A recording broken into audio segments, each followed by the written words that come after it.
Muito obrigado, Sr. Presidente. Sr. Ministro, Sr. Almirante, Sr. General, esta audição tem aspectos muito interessantes. E a primeira coisa que eu gostaria de dizer é que não vale a pena enredarmos aqui numa discussão sobre se está em causa ou não o prestígio das Forças Armadas, quer dizer, ou se essa expressão é ou não é utilizável. Porque quem utilizou essa expressão, logo à partida, foi o Comandante Supremo das Forças Armadas.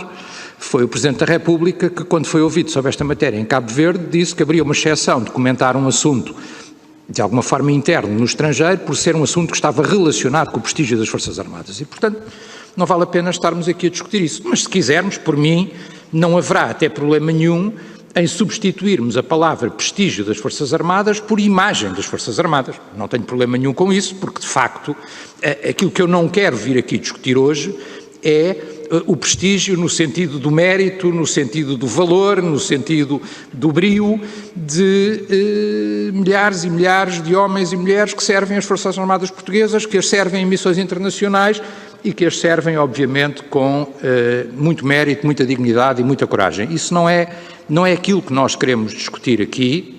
Não é isso para nós que está em causa, obviamente tendo a noção que um caso destes afeta a imagem, e como afetou noutras Forças Armadas, algumas delas também de elite, noutros países quando ocorreram incidentes criminais ou violações até de direitos humanos, que nós sabemos e vimos na comunicação social que já aconteceram com Forças Armadas também de outros países em teatros de operações semelhantes a estes. A questão que aqui me traz, e portanto a minha questão é essencialmente dirigida, as questões que tenho são essencialmente dirigidas ao Sr. Ministro e não ao Chefe de Estado-Maior-General das Forças Armadas e ao Chefe de Estado-Maior do Exército, são para o Ministro as questões que nós temos, têm a ver com, o Sr. Ministro vai-me desculpar a expressão, uma expressão conhecida da política, com a narrativa que aqui nos trouxe hoje sobre todos estes acontecimentos. A sua narrativa, que falou e que leu de resto, e que temos aqui impressa. Porque o Sr. Ministro veio aqui essencialmente explicar aquilo que é o objeto político desta discussão, que é, desde logo, porque é que não comunicou ao Sr. Primeiro-Ministro e ao Sr. Presidente da República, como Comandante Supremo das Forças Armadas, os acontecimentos que teve acesso em janeiro de 2020. Dizia há pouco o Sr. Deputado António Filipe que não vamos tomar aqui as dores de quem não as sente, referindo-se precisamente ao Sr. Presidente da República e ao Sr. Primeiro-Ministro. Bom, eu diria, as dores numa matéria deste tipo, eu quero lá saber de quem as sente e quem não as sente, são dores dos portugueses. Os portugueses é que sentem objetivamente essas mesmas dores, de saberem se a ação do Governo e se a ação de Vossa Excelência, enquanto Ministro da Defesa Nacional, foi uma ação adequada, não vou dizer correta, vou dizer adequada, às circunstâncias, ao momento e àquilo que teve conhecimento. Porque é evidente que o conhecimento do Primeiro-Ministro não é irrelevante. Há pouco, não quero, como disse há pouco, meter Sr. Almirante nesta questão, mas há pouco o Sr. Almirante chamava-nos a atenção, e bem, que várias entidades e várias forças teriam atuação nisto, inclusivamente, por exemplo, o CEF, no controle de fronteiras, como é evidente. Eu até talvez perguntasse desde quando é que o CEF foi envolvido, porque se o CEF é envolvido desde o início e desde o conhecimento dos factos, não é irrelevante, porque aí significa que havia conhecimento que estávamos a utilizar aeroportos para, em bagagens individuais ou não, traficar diamantes de sangue, ouro e drogas. Sr. Deputado Ascenso Simões, peço alguma contenção e que deixe terminar o Sr. Deputado Ascenso Simões não gosta de perguntas, eu só estou a fazer perguntas, acho que nada disto que eu disse será nem irrelevante nem indelicado, por assim dizer. E, portanto, a questão não é irrelevante saber quando é que isso foi feito. E não é irrelevante saber se o Primeiro-Ministro sabia, porque quem é que ia envolver, por exemplo, o CEF, que tem tutela do Ministério da Administração Interna, ou outras entidades, sob tutela de outros membros do Governo. Teria que ser através do Primeiro-Ministro. Isto é uma ação de bom governo. Não é se ele sabia para ficar mais contente ou mais descansado, não é isso que está em causa. E o Presidente da República, por razão óbvia, o Sr. Ministro diz na sua comunicação, tem direito, pelo artigo 10º, se não estou em erro, da Lei de Defesa Nacional, e toda a sua explicação, por assim dizer, ou narrativa, chamemos o que quisermos, assenta numa ideia, Sr. Ministro, que ficou aqui muito clara. Eu não percebi a gravidade. Não é novo também, e não é novo no seu governo, esta teoria de que não se aperceberam da gravidade e que só no fim é que dão conta da gravidade. E por isso, a questão que para mim não está suficientemente esclarecida, Sr. Ministro, é o que é que o senhor se apercebeu no princípio. Ou seja, o que é que lhe foi dito? De que é que teve conhecimento? Que era uma questão de uns crimes económicos que não se sabia muito bem o que era, cometidos pelos militares, ou percebeu logo desde o princípio que podíamos estar a falar de tráfico de ouro, de diamantes e de droga? É porque se desde o princípio, e a denúncia foi uma denúncia concreta, não foi uma denúncia de, olha, parece que há aí umas coisas que não sabemos muito bem o que é. A denúncia terá sido concreta, da parte de resto deste militar, que teve a coragem e a dignidade e a hombridade de fazer a denúncia e de reportar aquilo que tinha que reportar. Portanto, como é que o Sr. Ministro nos vem dizer que no início não teve conhecimento e só depois, enfim, eu acho que teríamos mesmo que medalhar a comunicação social, porque aparentemente só a 8 de novembro é que o Presidente da República, o Primeiro-Ministro, o Ministro dos Negócios Estrangeiros, outro Ministro que podia ter atuação nesta matéria, mas que devia, obviamente, ser chamado ou não pelo seu Primeiro-Ministro, é uma regra de bom governo, diria eu, todos souberam pela comunicação social. O próprio porta-voz da MINUSCA diz a appris par voie de presse le lundi 8 novembre de 2021. Portanto, é claríssimo. Também a MINUSCA sabe pela imprensa o que é que acontece a 8 de novembro. Ou seja, Sr. Ministro, costuma-se usar às vezes neste tipo de matérias aquela célebre expressão de a montanha pariu um rato. Esta aqui é exatamente ao contrário. É o rato pariu uma montanha. Ou seja, não havia nada, o Sr. Ministro no início não se apercebeu da gravidade e de um momento para o outro, a 8 de novembro, por iniciativa da comunicação social, temos uma montanha. Diz o Sr. Ministro que é um descompasso significativo entre o que sabia no início de 2020 e aquilo que passei a saber a 8 de novembro deste ano. Enfim, o descompasso é uma boa expressão, Sr. Ministro, quer dizer, faz lembrar até aquela velha, vou terminar mesmo, Sr. Presidente, aquela velha nota do humor militar de que era o único que estava com o passo a direito e todos os outros estavam com o passo ao contrário. O Sr. Ministro, de facto, há aqui um descompasso seu e não se percebe, Sr. Ministro, o que é que o senhor soube no início, porque é que não achou isto grave, o que é que foi fazer para saber mais no início, porque toda a sua explicação assenta nesta ideia. Mas eu acho que é uma ideia, sinceramente, Sr. Ministro, que não é suficiente. E já agora, a quem é que pediu os pareceres, que pelos vistos terão sido orais, a quem é que eles foram pedidos e em que sentido é que eles iam, uma vez que não temos pareceres escritos. Muito obrigado, Sr. Presidente. Peço desculpa de algum exagero no tempo, mas eu não usarei de mais nenhuma ronda e ficarei satisfeito com as explicações do Sr. Ministro. Muito obrigado. Nós estamos a flexibilizar, muito obrigado, Sr. Deputado, nós estamos a flexibilizar o tempo, nós podemos fazer isto by the book e com os tempos muito contados. Acho que, sendo o tema tão sensível e isto tendo sido harmonizado entre mim e o deputado Marcos Estrelo, não ganhamos nada em, tendo 3 entidades e sendo o tema denso e de investigação, não poderem exprimir aquilo que entendem e responder às perguntas e, portanto, recordo mais uma vez que estamos a fazê-lo de forma intencional, esperemos com algum bom senso de todas as partes. Sr. Ministro, tem a palavra para responder ao deputado Telmo Correia. Muito obrigado, Sr. Presidente, muito obrigado, Sr. Deputado Telmo Correia. Vou falar daquilo que o Sr. Deputado classifica como a narrativa, não tomo no sentido depreciativo, sendo que há matérias, embora o Sr. Deputado queira centrar a sua interlocução na minha pessoa, há aqui matérias que precisarão de melhor esclarecimento por parte porque são questões de natureza operacional, por parte do Sr. Almirante Senfa. No que diz respeito à natureza da denúncia, primeiro, eu julgo que na minha intervenção inicial tornei perfeitamente claro, não só que não tinha nenhuma informação respeito à dimensão, à escala e mesmo à própria natureza daquilo que foi denunciado a 8 de novembro,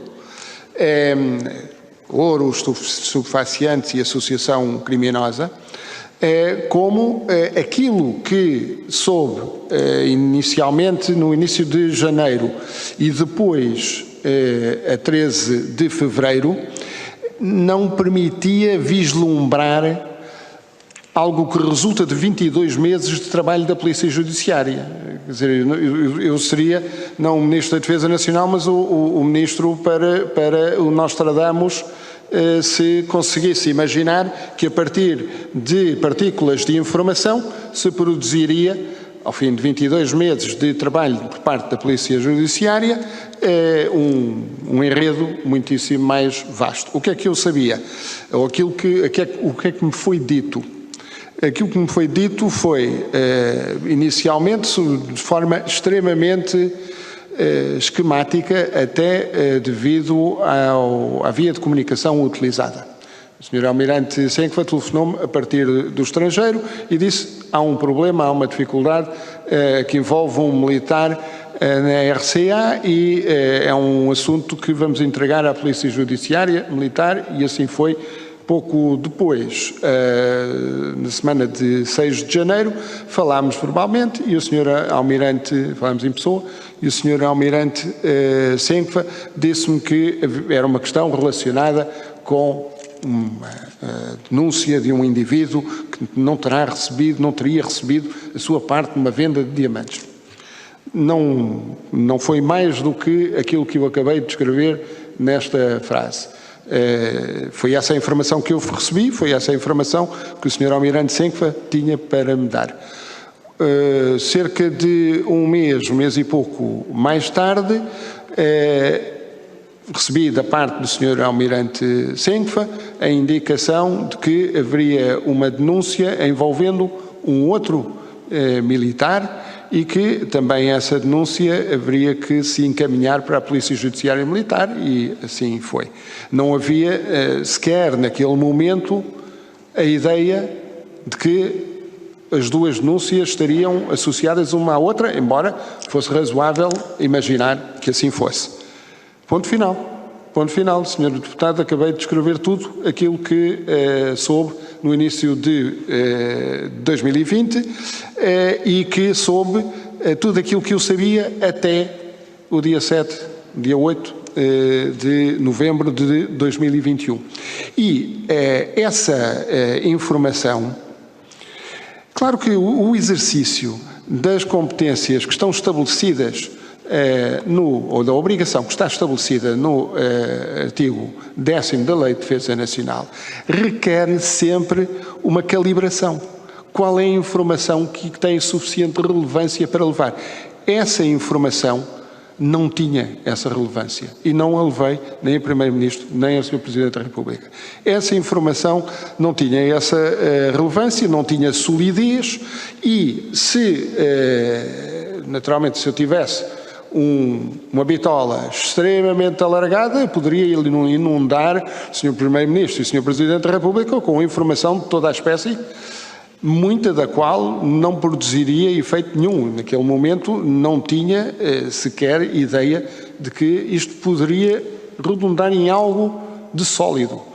E, portanto, optei, naquele momento, por não dar nenhum tratamento político à informação.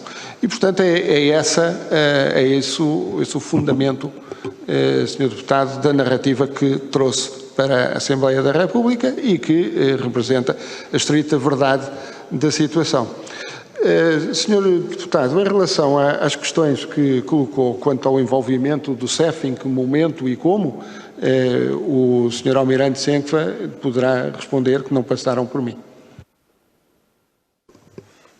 Muito obrigado, Sr. Ministro. Tem a palavra, então, o Sr. Almirante Senkva. Peço-lhe que seja relativamente breve. Serei muito breve.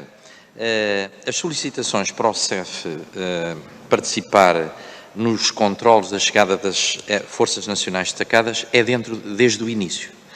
Todavia, depois de que estes factos foram conhecidos, evidentemente que a nossa atenção, o nosso trabalho próximo com o CEF e com a Autoridade Tributária, com a PJ e com a PJM, tal que eu me referi numa intervenção anterior, intensificou-se com partilha de informação no sentido de controlarmos estes problemas. Se o Sr. Presidente... A partir de quando, Sr. Almirante, desculpe?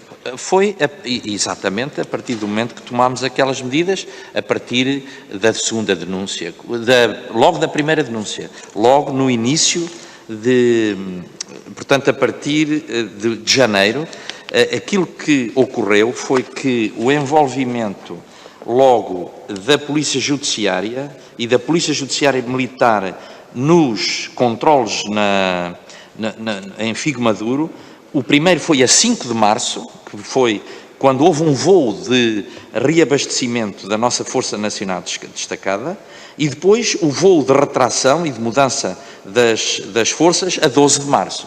E, portanto, foi logo quando houve primeiros movimentos de aviões relacionados com a Força, transportando carga, seja para reabastecer e trazer, às vezes, equipamentos que estão avariados e que precisam de vir para Portugal, quer depois na retração do pessoal, logo a 12 de março, foram envolvidas a PJ e a PJM, que no antecedente não eram.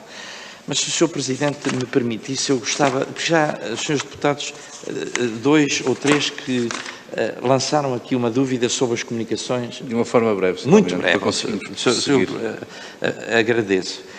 A carta que eu escrevi, independentemente daquilo que diz o Sr. Porta-Voz das Nações Unidas, estão aqui os documentos que provam os factos. Os meus, o Sr. Ministro, não sei se tem aí a carta que escreveu para as Nações Unidas, eu tenho aqui a que eu escrevi. E que assinei no dia 10 de março. Elas foram coordenadas por nossos gabinetes. No primeiro parágrafo eu digo assim, eu estou a traduzir do inglês. Chegou ao nosso conhecimento o possível envolvimento de militares portugueses em atividades ilícitas que têm um potencial de vir a constituir crime económico. É assim que nós tipificamos, porque foi a percepção que tivemos, Sr. Deputado. E depois... e dissemos, no ponto 5, tem aqui umas coisas pelo meio, que não são muito relevantes, mas diz, todas as investigações estão a ser conduzidas debaixo de segredo de justiça. E depois, o Sr. General Troaria, porque eu tenho o comando operacional, e nós delegamos o controle operacional no General, que é o comandante da MINUSCA.